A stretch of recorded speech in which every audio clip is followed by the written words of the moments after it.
He has been nationally recognized for his crisis management after April 27, 2011, when he and an EF4 tornado destroyed 12.5% of Tuscaloosa. In 2012, Walt was named Municipal Leader of the Year by American City and County for his strong, decisive, comforting leadership. Walt serves as a fellow with a program in crisis leadership at Harvard University and Kennedy School of Government.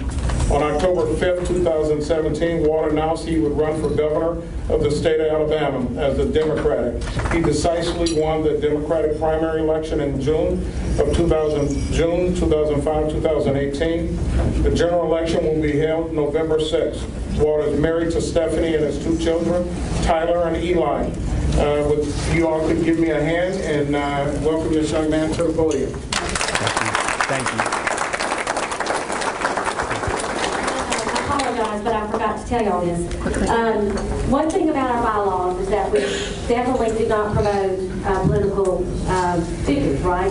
So I wanted to let you know this was a coordination with the Downtown Club to have Walt speak today. We also sent out an invitation with the Downtown Club to have Kay Ivey speak to us as well. So I'm just letting you know that it's fair to all concerned that we did actually send out the invite. Kay Ivey declined. So again, welcome all. Thank you very much. Happy Halloween. Happy Halloween. Tonight's a rare night for our campaign. We're going to get the night off a little bit. I have a 16-year-old daughter, Taylor. Now, she's at Northridge High School. She's also in honors college at University of Alabama as well, so I'm proud of her. But she's not getting dressed up for Halloween. It's my 5-year-old son, Eli. Nothing like being in your 40s and having another child. And so he has told me this morning he is going to be the Incredible Hulk. But we have a long time between now and about 5 o'clock when trick-or-treaters will start going through our neighborhood. So I need to be, my most important job besides being a husband is a father. And so I look forward to having the campaign, being off the campaign trail tonight, and tomorrow we'll certainly be back at it bright and early. And if it costs me the election, so be it, because when I'm having my last thoughts in life, it's not going to be about I wish I'd have worked one day harder. It's going to be about my little man that I love so much. I am honored to be here as the Democratic nominee for governor. And I really believe this is an amazing opportunity in Alabama's history. And I also believe that, quite frankly, the differences could not be starker or the opportunities greater in this election. Alabama is in crisis. Now, and when you say that in Huntsville, it's kind of hard to believe. Because when you look around Huntsville, you see so much prosperity and so much growth, and you are a pocket of brilliance. In fact, you are the second fastest growing largest city in Alabama, behind the first, Tuscaloosa, I might add.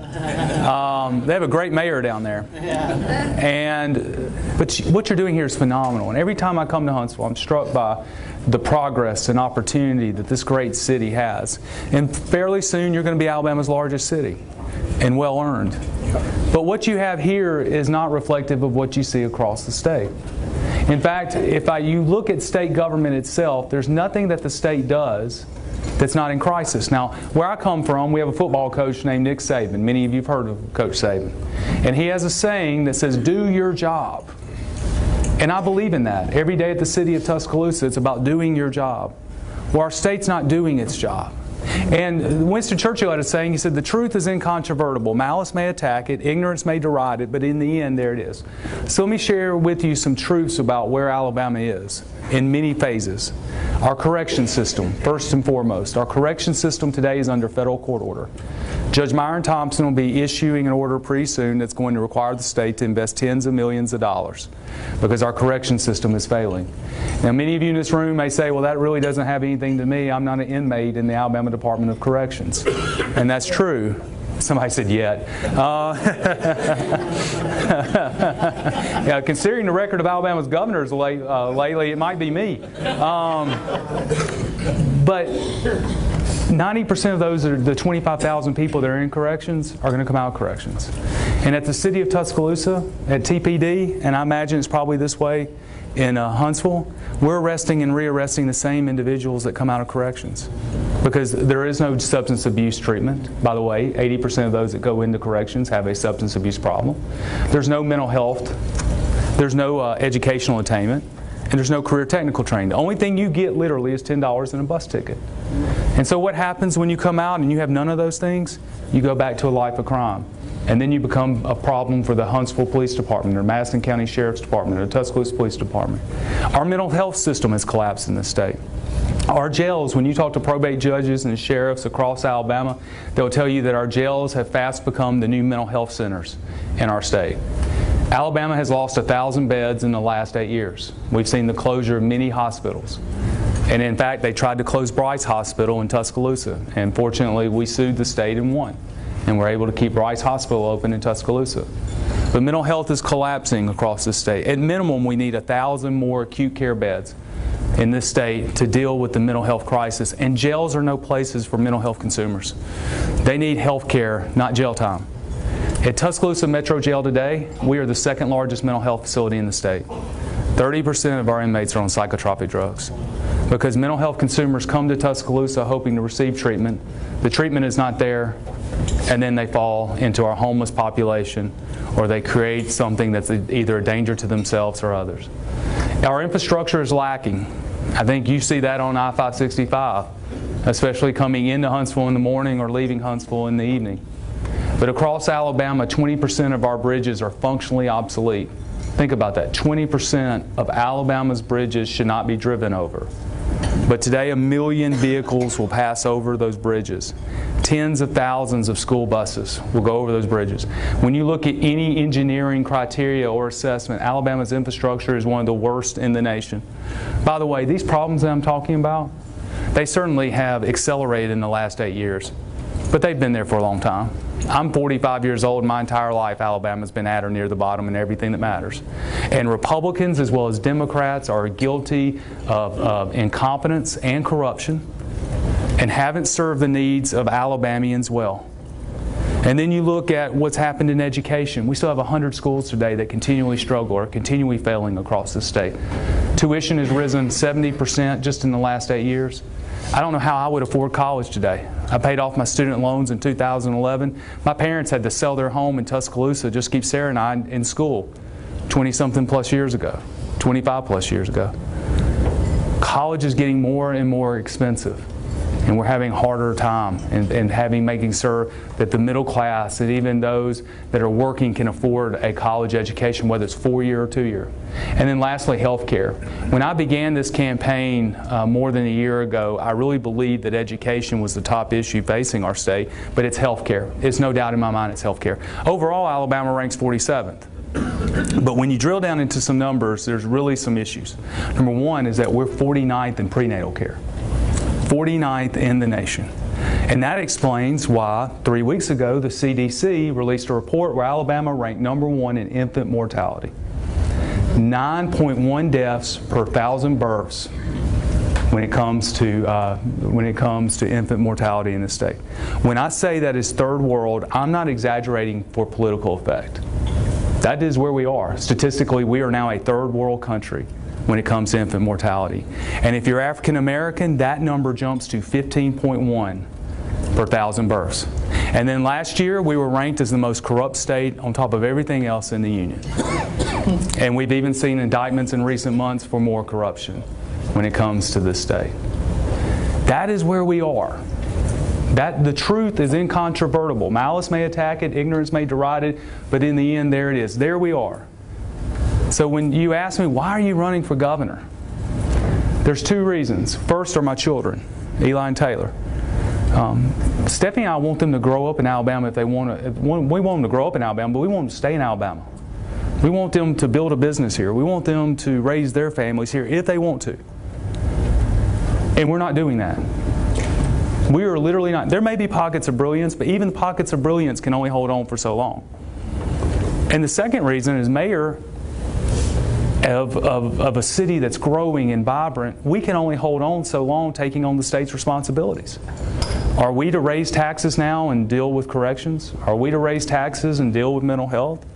Are we to raise taxes and deal with education? Are we to raise taxes and deal with all the state's infrastructure?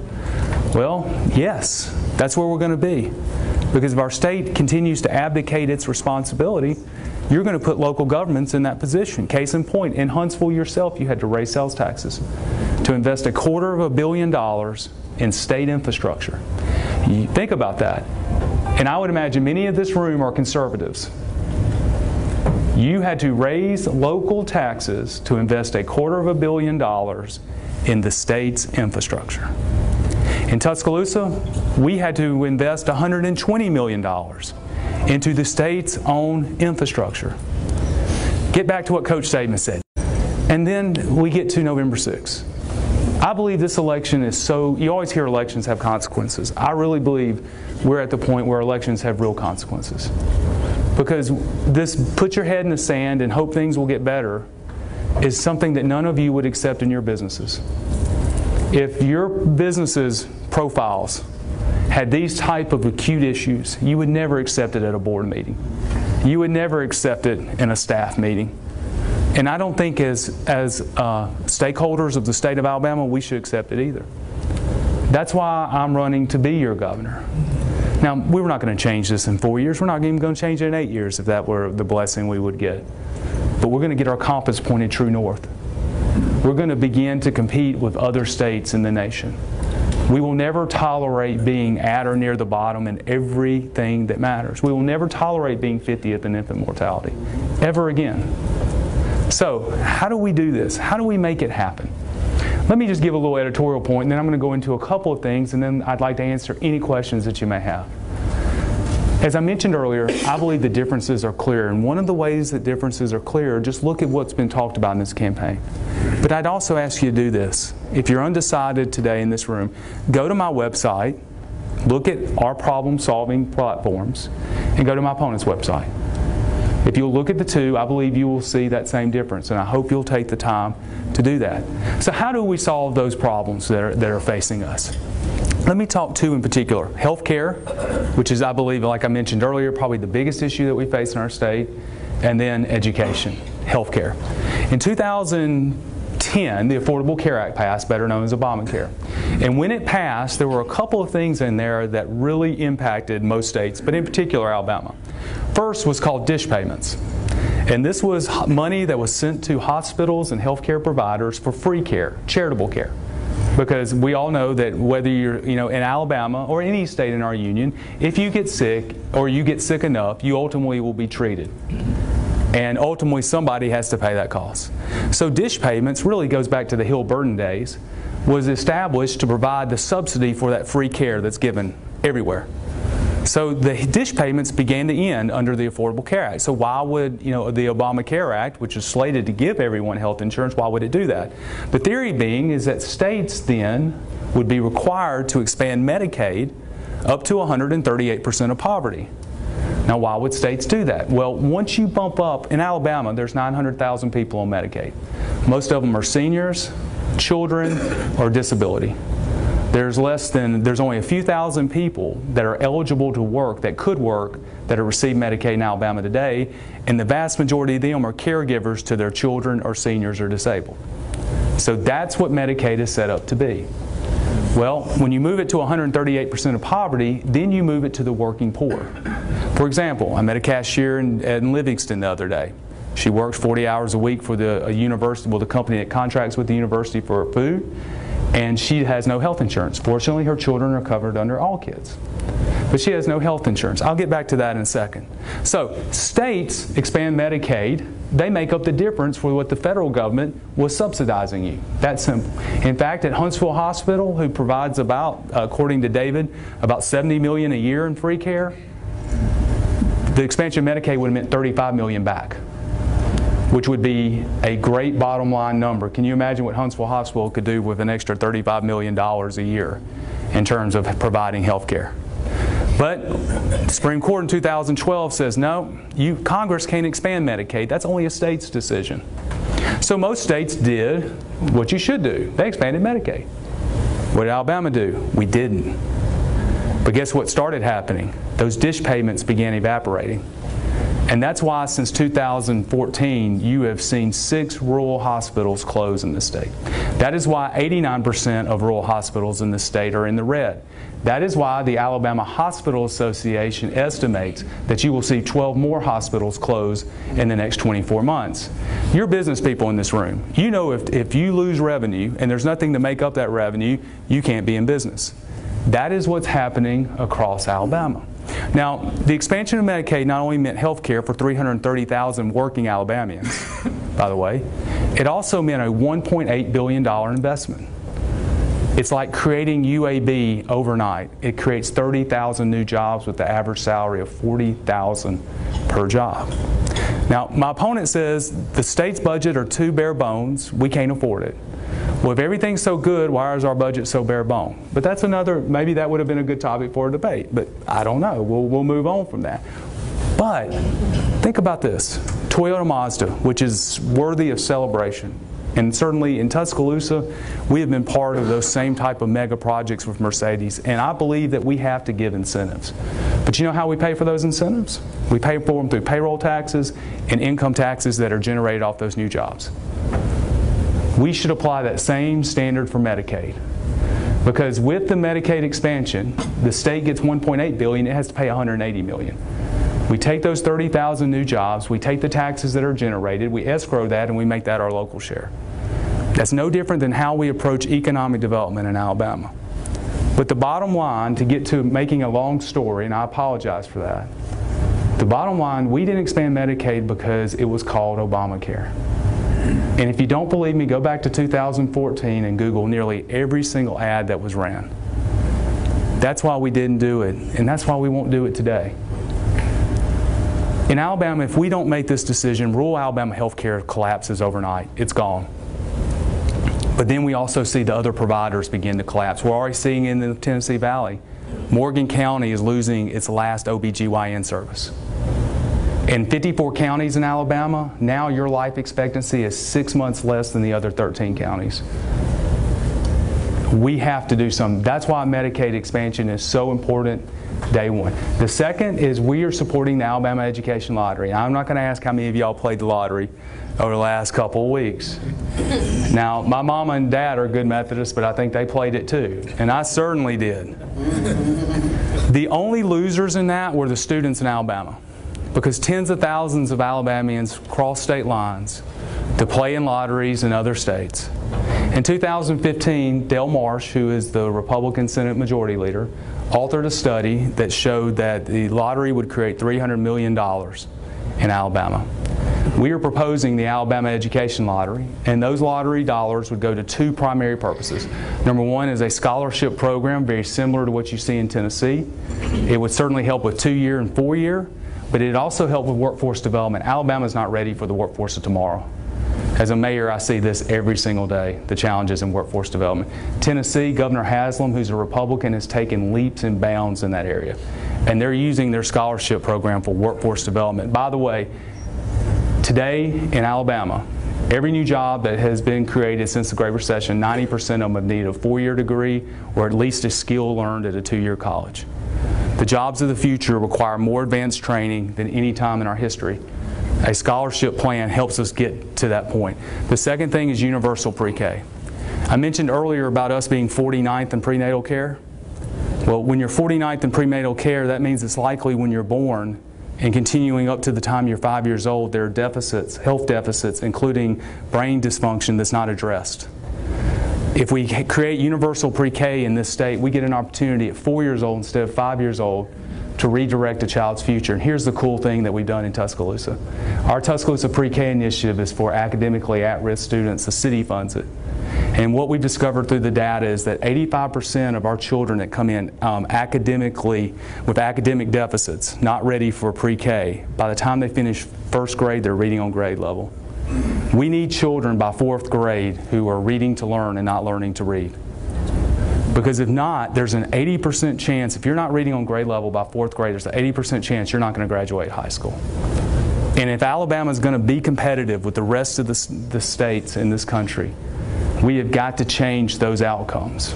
Now, I'm going to close with this and then answer any questions. I know I was a little heavy today, probably a little serious, you know. But don't we need that, and don't we need a serious leader? You know, my background, since April 27, 2011 has been crisis leadership. And when you're in a crisis, it's not about which fancy slogan you can say or maybe some, down-home humor that makes you feel good. What matters is getting the job done, doing your job. We deserve a governor that is willing to talk about the challenges and talk about the solutions. I don't have all the answers. And I'm not going to look toward just Democrats. It's going to take Democrats and Republicans working together, forging common ground to address these issues. This is a function and matter of leadership.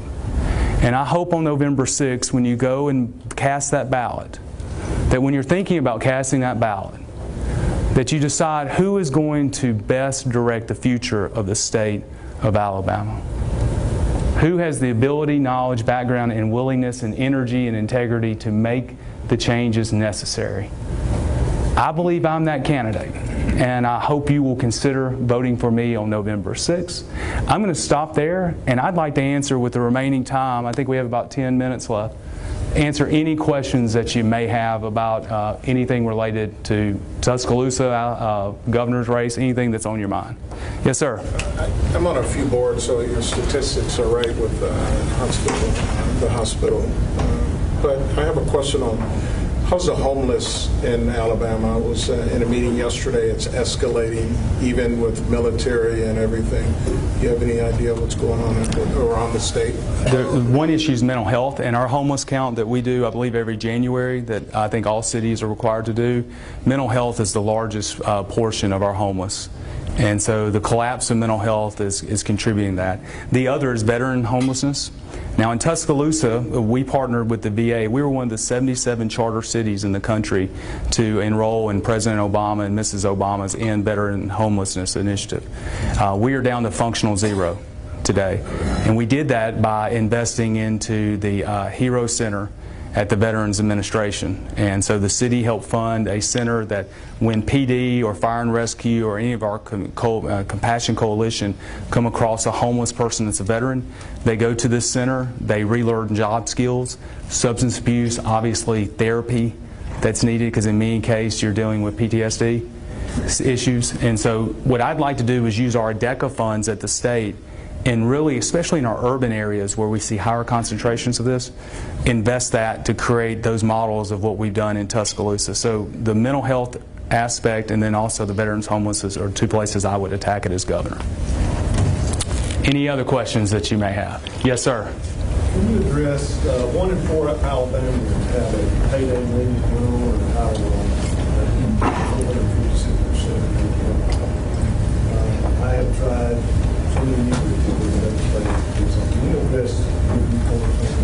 Yes, sir. Tuscaloosa, I think, is one of 2 or 3 cities in the state that's actually passed resolutions asking the legislature to consider capping payday lending loan at 36%. And that's, Alabama, I think, has the highest payday loan lending rate. I think you can loan up to 436% off the top of my head. 36% to me is a fair number. By the way, the state already regulates banks in terms of the interest that they can charge. So regulation in the lending industry is commonplace. But yet, for the most part, and you correct me if I'm wrong, payday loans are exempt from that. That's unconscionable to me. The state is losing tens of millions of dollars in this a year of spendable income that goes back into these institutions. I will continue to push as I have as mayor. And I believe, if I'm not mistaken, the big 5 mayors, Huntsville, Tuscaloosa, Montgomery, Mobile, Birmingham, we have all signed on to that as well. You're welcome. Yes, sir. Good to see you, Walt. Thank you. Good to see you. Reminds me of my old AEA dates in here. That's right. Question for you. The lottery that you mentioned, will the private schools? For the private schools, the four-year universities, private schools, will they receive any benefit from that if that comes to pass? That's ultimately going to be up to the legislature and myself to negotiate out. I mean, certainly I believe that the private colleges in Alabama deserve that same opportunity from our HBCUs to others, but that's something that we would want to do, because that scholarship, whether it's to Sanford or that scholarship to Stillman College, that's expensive, and if our plan can help pay for that, I think it should. Now ultimately that's going to be, when we present that to the legislature, they're going to be a big part of that discussion, but I believe it needs to be. I know some states have differing opinions on that. Right. Thank you. You're welcome. Yes, sir. The closing of the mental health hospital was a financial issue. How are we going to resolve that? What we would like to do is this. Sports gaming now can be regulated by the states from a recent court opinion. Mississippi has already began doing that.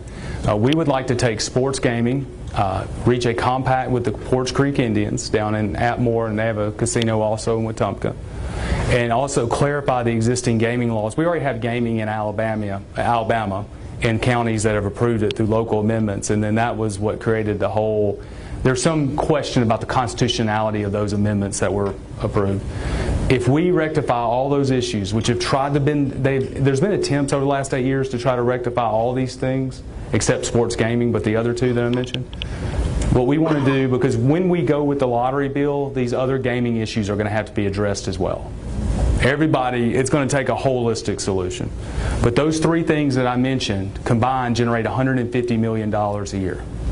I want to, my recommendation to the legislature is take that $150 million a year, move it to the state's general fund.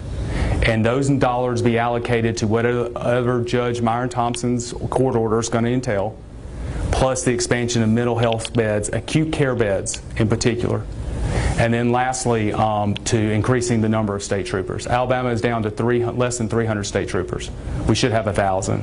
In the last 8 years, we've seen state troopers, Alabama Department of Forensic Sciences just evaporate under the budgets of the last two administrations.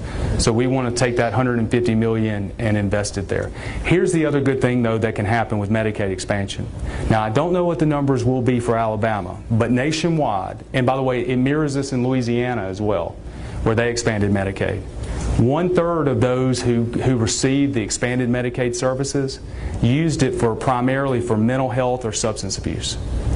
And so they're going to begin accessing those types of cares, which is going to generate its own economy. And it's going to generate its own investment, both from the public and private sectors, that I think is going to help us increase those number of acute care beds. By the way, this wasn't towards your question, but in Louisiana, they expanded Medicaid in 2016, I believe.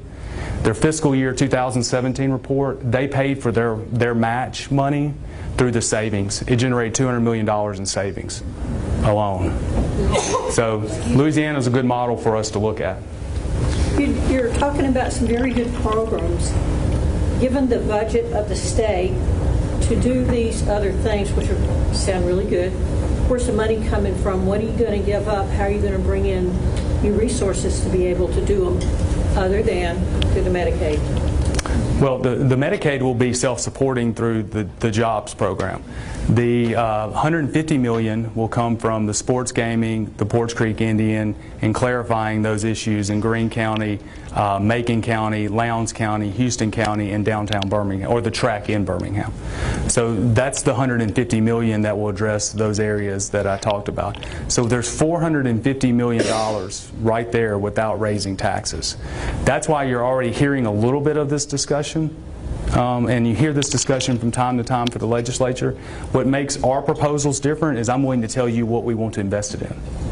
I'm not in for black holes. I've been mayor. Let me kind of share this real quick. I don't want to run out of time, but I know for many of you this is your first chance to get to know me.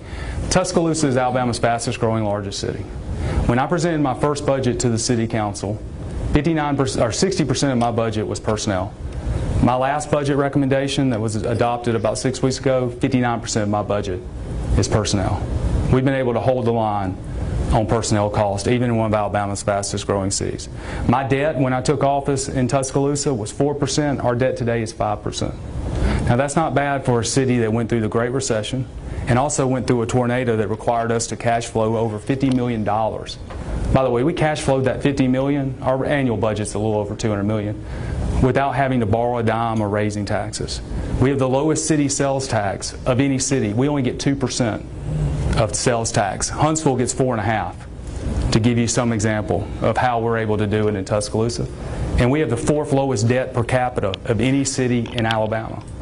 In fact, in the Democratic primary, I was accused of being a Republican because I'm so fiscally conservative. But I believe in spending your tax dollars the way I spend my money at home, cheaply.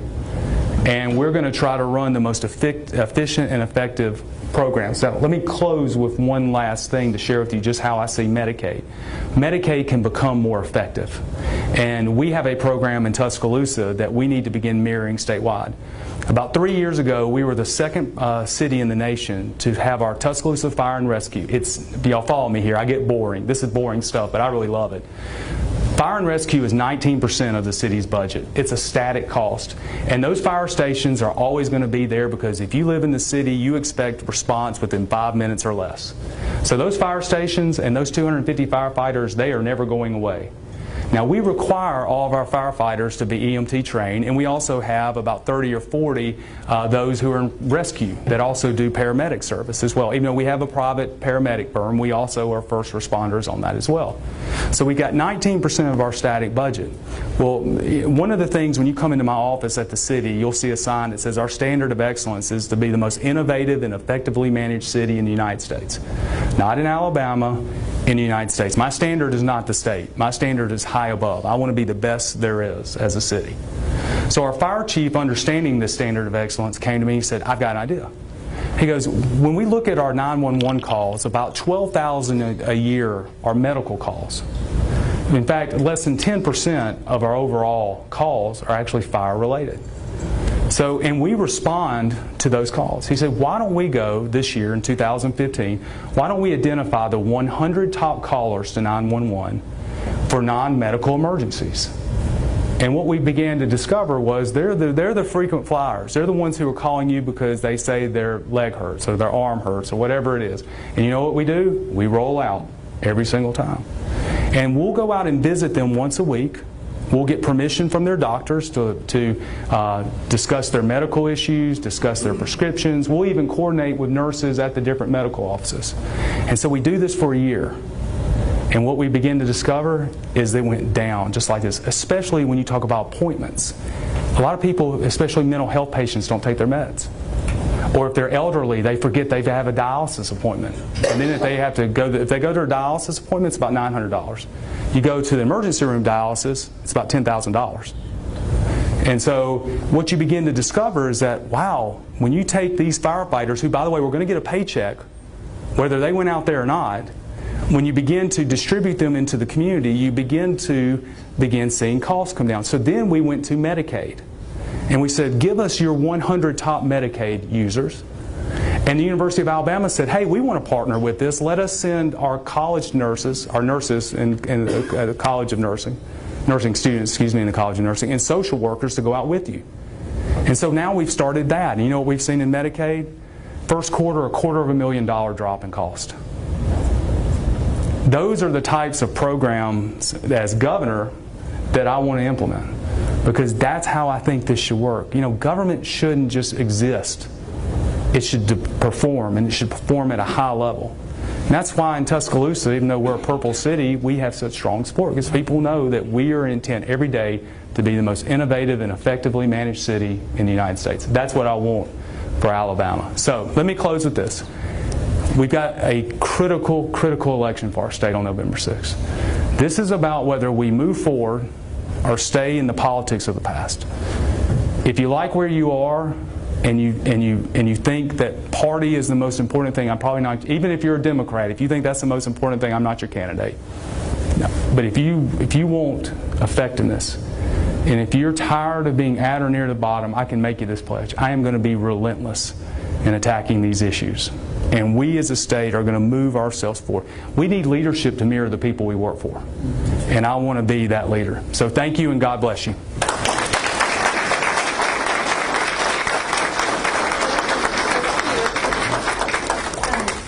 So So Walt, thank you so much for coming and speaking to us today. I wanted to ask if your team would also come up here with you.